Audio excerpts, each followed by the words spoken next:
បាទឥឡូវខ្ញុំមកឧទាហរណ៍នេះលុយយើងទិដៅខុសគ្នាចេះហើយយើងឲ្យម៉ាស៊ីនK6 នេះតម្រៀបតែម្ដងគឺរួចរាល់អញ្ចឹងណាព្រោះវាមានរហូតទៅដល់6មាន6កប៉ៅហ្នឹងអញ្ចឹងណាវាមាន digit 2 digit sticker 4អញ្ចឹងវាធ្វើការតែម្ដងគឺ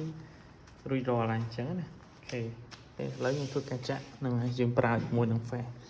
រៀន up រៀន down អញ្ចឹងអូខេដាក់មក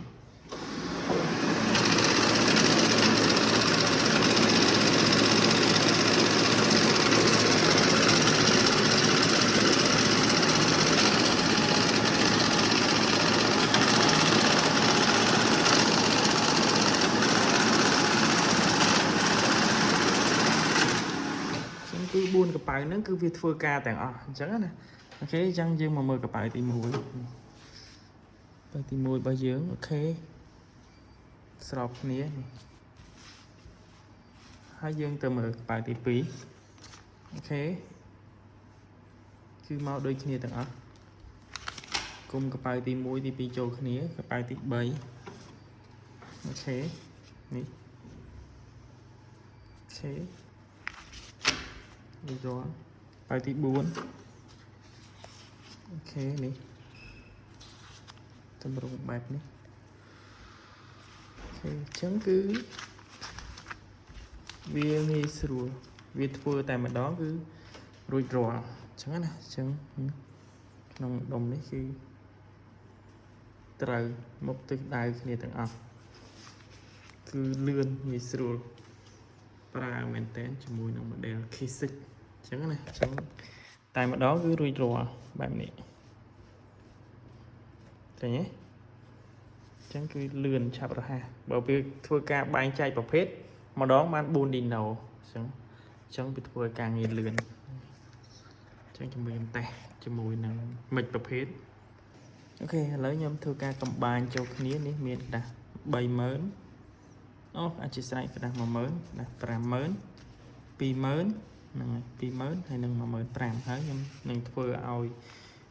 ខ្ញុំនឹងប្រើឲ្យម៉ាស៊ីននេះគឺវាតម្រៀបឲ្យប្រភេទចេញពីគ្នាព្រោះឥឡូវវានៅក្នុងច្បល់ជាមួយគ្នាចេះអញ្ចឹងខ្ញុំនឹងឲ្យម៉ាស៊ីនធ្វើការបែងចែកចេញពីគ្នាអញ្ចឹងណាអូខេអញ្ចឹងខ្ញុំកំបាញចូលគ្នាអញ្ចឹងយើងប្រើជាមួយនឹង function នេះ auto អញ្ចឹងខ្ញុំធ្វើការដាក់លុយរាប់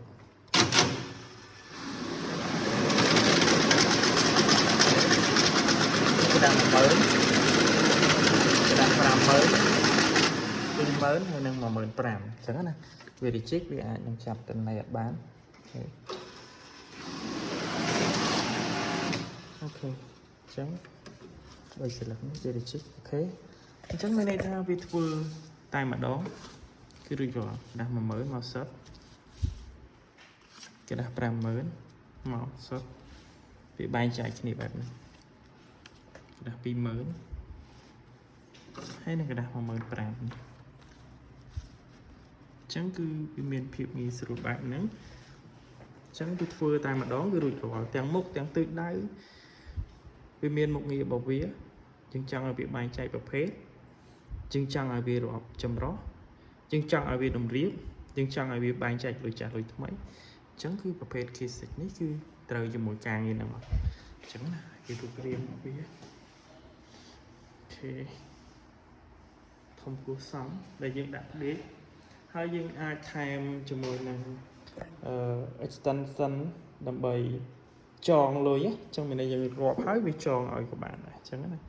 ជាមួយនឹង K6 គឺវា full ជាមួយនឹងការងារបែបហ្នឹង